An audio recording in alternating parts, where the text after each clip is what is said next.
Assalamualaikum warahmatullahi wabarakatuh. Nama saya Hananimatul Iza dari kelas 4 PBAC. Di sini saya akan menjelaskan tentang pendekatan saintifik dalam pembelajaran bahasa Arab. Pengertian pendekatan saintifik itu ada 4. Yang pertama menurut Fadilah, yang kedua ada menurut Salam, yang ketiga ada menurut Hosnan, dan yang keempat ada menurut Soetadzo.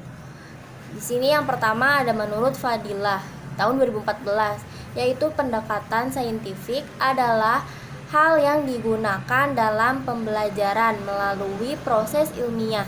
Proses ilmiah yaitu proses pembelajaran siswa dengan akal pikiran berdasarkan fakta-fakta yang ada dalam proses pembelajaran.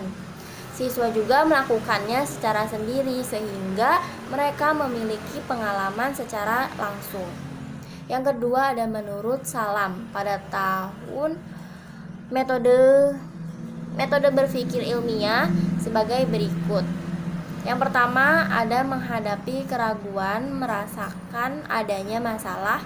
Yang kedua menganalisis masalah tersebut dan menduga atau menyusun hipotesis-hipotesis yang memungkinkan. Yang ketiga mengumpulkan data yang akan membatasi dan memperjelas masalah. Yang keempat memilih dan menganalisis hipotesis sementara. Yang kelima mencoba, menguji, dan membuktikan.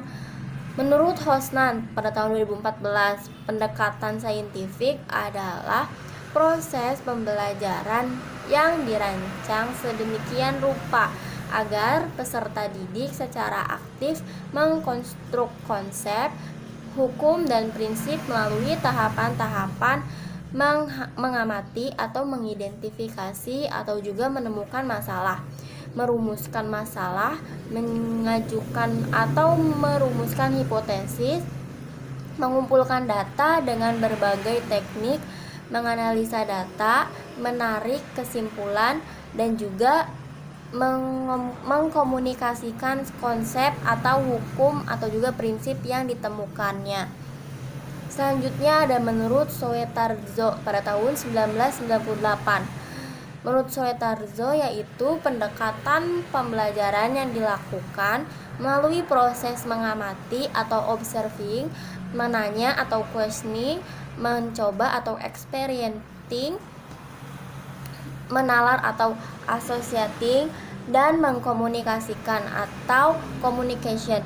Jadi dapat disimpulkan dari beberapa pendapat ini bahwa pendekatan saintifik adalah pendekatan pembelajaran yang dirancang dengan proses mengamati, menanya, menalar, mencoba, dan mengkomunikasikan.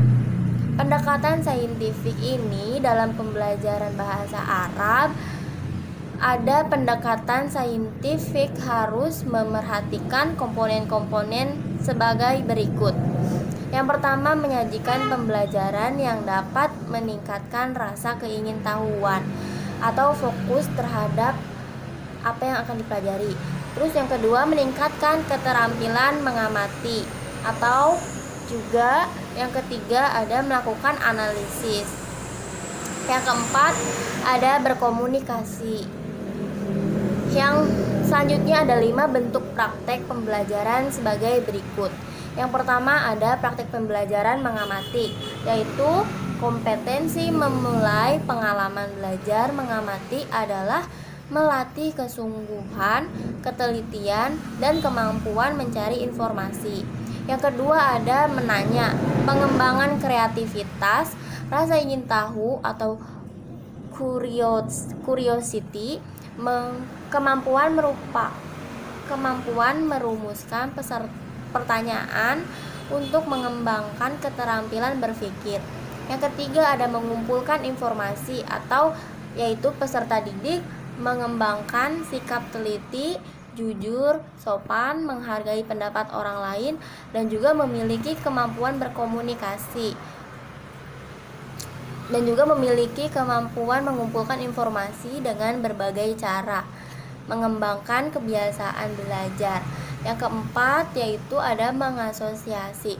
Peserta didik akan mengembangkan sikap jujur, teliti, disiplin, taat kepada aturan, bekerja keras, mampu menerapkan suatu dalam berpikir secara deduktif atau indukatif untuk menarik suatu kesimpulan. Yang kelima ada sikap jujur, teliti, toleransi, berpikir secara sistematis, mengutarakan pendapat dengan cara yang singkat dan jelas, hingga berkemampuan berbahasa secara baik dan juga benar. Yang kelima ada uraian model metode pembelajaran saintifik. Yang pertama ada kegiatan mengamati. Dalam kegiatan pengamatan ini, guru harus melakukan langkah sebagai berikut. Yang pertama ada meminta peserta didik mengamati gambar yang akan dipelajari. Ada juga yang kedua B, yaitu guru membacakan kosakata terlebih dahulu, kemudian guru mengarahkan kepada peserta didik untuk memperhatikan kosakata yang tersedia melalui membaca kosakata ungkapan demi ungkapan, memperhatikan materi pelajaran. Yang C ada membaca dan menirukan. Guru membacakan terlebih dahulu lalu diikuti murid. Yang D ada membaca per individu per individu dengan keras dan jelas. Yang E ada menjelaskan arti kata. Guru menjelaskan arti kata tiap kosakata dengan memberikan contoh. Yang kedua ada kegiatan bertanya. Yang pertama langkah-langkahnya itu adalah guru tanyakan jawaban dengan pertanyaan, misalkan hada, dan dijawab. Misalkan guru bertanya man hada dan dijawab hada nah. Terus yang kedua ada hadihi, hada ini, hadihi ini. Dijawab juga ada ma. Terus dijawabnya misalkan dijawab aina. Terus nanti itu. Terus juga ada ma hada, nanti jawabnya hada. Terus juga ada huwa, terus juga pertanyaan hiya nanti gitu. Terus kemudian yang ketiga ada kegiatan mengumpulkan informasi. Yang ketiga yaitu kegiatan pengamatan mengumpulkan informasi. Langkah-langkahnya yang pertama guru membacakan kosakata per kata. Terus juga peserta didiknya menyimak.